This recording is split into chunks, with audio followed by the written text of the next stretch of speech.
Have you ever found yourself driving in a completely unfamiliar city? Oh, absolutely. Yeah, like maybe late at night, and you're just blindly trusting the navigation app on your dashboard. Right, you're just staring at the screen. Exactly. Mm. You look at that glowing screen, and it tells you to turn left in 500 meters. And you just do it. You just execute the turn without a second thought.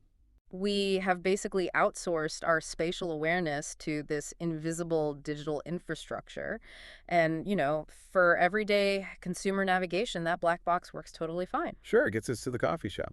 Exactly. But the moment you move off land and into the open ocean, well, that entire system of assumptions just completely breaks down. Wow, because the environment's so different. Yeah, because out there, pinpointing a location requires bridging this massive, highly technical gap. It's the gap between abstract geographic theory and the physical, the friction of operating on a rolling ship. Okay, let's unpack this. Because the sources we are looking at today for this deep dive, they really peel back the curtain on how that gap is actually bridged. They really do. It's wild stuff. These are the trainers who educate the marine surveyors, right? Mhm. The people responsible for mapping the ocean floor, positioning offshore energy And rigs. finding shipwrecks. Yeah, shipwrecks, exactly. Yeah, just to keep a multi-million-dollar operation online. Exactly. It's crazy. That contrast is the core of this entire field, really. You have highly sophisticated, capital-intensive operations that rely on, like, millimeter-level spatial accuracy. Right, millimeter level, that's insane. But the execution of that science is entirely bottlenecked by the physical, chaotic reality of a maritime environment. I mean, the theoretical engineering assumes a sterile laboratory. Right, a nice clean desk. Exactly. But the field operations take place in corrosive saltwater on a vessel that's pitching in heavy swells. And we see that friction immediately in the hardware. Like, the sources introduced this concept the surveyors call the waffle bag, Ah, yes, the waffle bag. which is such a funny name. Because in theory, marine surveying relies on highly standardized, commercially available kits. Right, you're supposed to just buy the equipment, plug it in, and it collects data. Simple, right? The training modules mentioned that the formal educational standards for hydrographic surveying, like the Category A and Category B certifications, they teach this pristine plug-and-play methodology. Yeah, but the reality offshore is that the hardware integration often fails miserably. Like, all the time. Pretty much. Mm. It fails because the physical environment introduces variables that standard engineering doesn't always account for. Like what? Well, when you deploy a commercial sensor package over the side of a vessel, it has to interface with the ship's internal network, right? Oh. And the positioning systems and the data logging computers. But these components often come from entirely different manufacturers. Yep, I see. Yeah, built in different decades, utilizing totally different communication protocols. So they basically don't speak the same language. Exactly, and that's where the waffle bag comes in. It's the surveyor's informal, completely undocumented solution to this hardware fragmentation. To understand that, you have to look at how data is actually transmitted on these vessels. Okay. Much of the highly reliable marine equipment still relies on older serial communication standards, Right. like RS-232. RS-232. Why use something so old? Well, because it is incredibly robust, it's much less susceptible to the electrical interference you constantly find on a ship. Oh, that makes sense. It sounds like the ultimate high-tech MacGyver situation.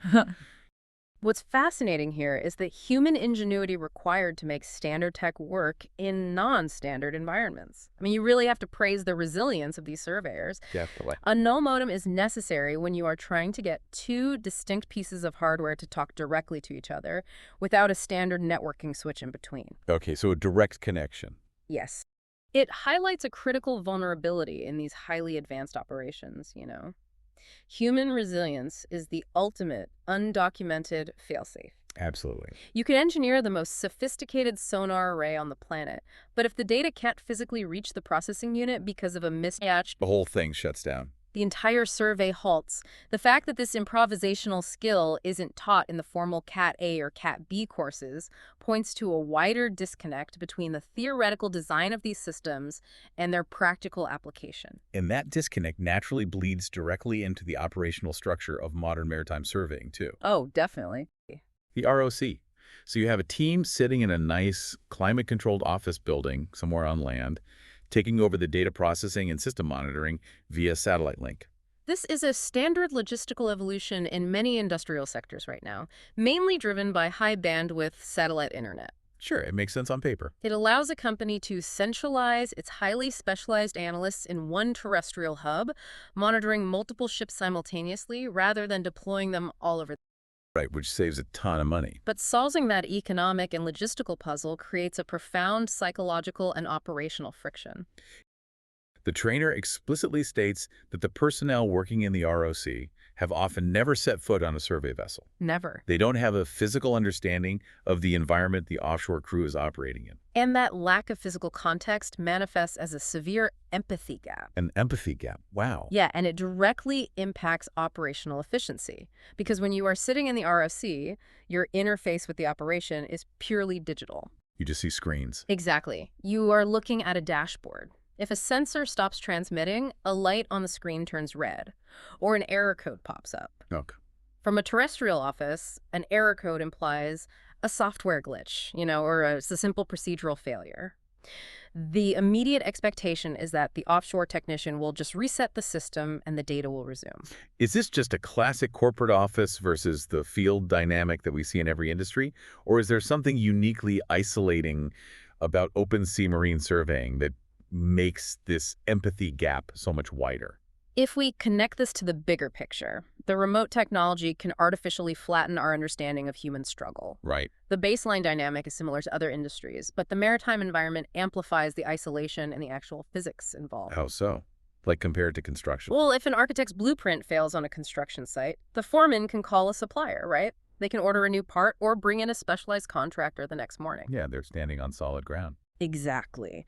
The ground isn't moving beneath their feet. In marine surveying, the isolation is absolute and the environment is actively hostile to the equipment. Saltwater and waves.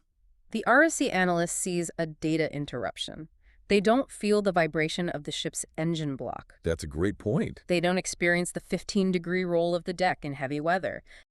They can't see the physical reality of before the ship drifts off its survey line. That's where the trainer's audio becomes almost like a psychological intervention. It really is. It's not just a technical manual of the ROC staff to cultivate an imagination for the physical struggle happening offshore. Right, trying to build that empathy. He's asking them to pause before they send an impatient email demanding to know why the data stream is delayed. The friction isn't just about corporate communication. It's about the artificial flattening of reality that happens when you reduce a physical chaotic operation into a tidy digital dashboard. And that concept of a digital interface flattening a complex physical reality is the perfect framework for understanding the core scientific challenge of marine surveying. How do you mean? Well, just as the ROC analyst relies on a flattened digital representation of the ship's operations, we all rely on flattened digital representations of the Earth itself. Well, like our maps. Yeah, and out in the open ocean, those representations are incredibly deceptive. This bridges us perfectly. Yeah. Just as there is a disconnect between the ROC and the ship, there is an even bigger disconnect between our everyday understanding of location and the reality of the open ocean. Absolutely. The sources draw a very sharp contrast between how we navigate our daily lives and how a surveyor navigates the sea. Yes, the Turnchapel example. Right. The trainer uses the example of driving from a local town, Turnchapel, down to a ferry dock. Yeah. When you do that, you use relative positioning. You use a map on your phone? Sure. But your brain is constantly verifying that map against physical, visual landmarks. You're checking your surroundings. Yeah. You see the road, the intersections, a lighthouse, the dock itself. Because relative positioning relies on a localized context. Your location is defined by your proximity to known visible objects. Right. You know you are in the correct place because the physical world aligns with the map's representation in real time. But then the trainer introduces the scenario of finding a sunken ship in the middle of the ocean. A completely different ballgame. It's resting on the seabed, and you are tasked with placing a sensor array directly over its hull. Yeah. There are no lighthouses, there are no roads. There is a 360-degree horizon of identical rolling water.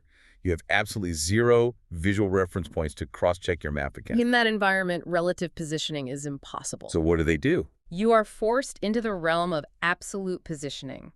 You are no longer navigating by landmarks. You are attempting to plot a physical asset onto an invisible, theoretical, mathematical grid that encompasses the entire planet. Here's where it gets really interesting.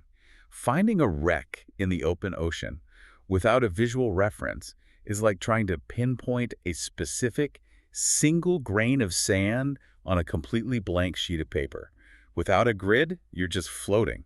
That's a great way to put it. And consumer mapping technology gives us a false confidence in how easy this is. Oh, for sure. If your phone's GPS is off by 5 meters on land, you still find the coffee shop because you can look out the window and see the sign. But if your positioning is off by a few meters in the open ocean, you completely miss the wreck. Completely. You drop a multi-million-dollar remotely operated vehicle into the abyss, and it sees nothing but mud. Just endless mud. You are trying to pinpoint a coordinate that exists only as abstract math. And that introduces the foundational problem.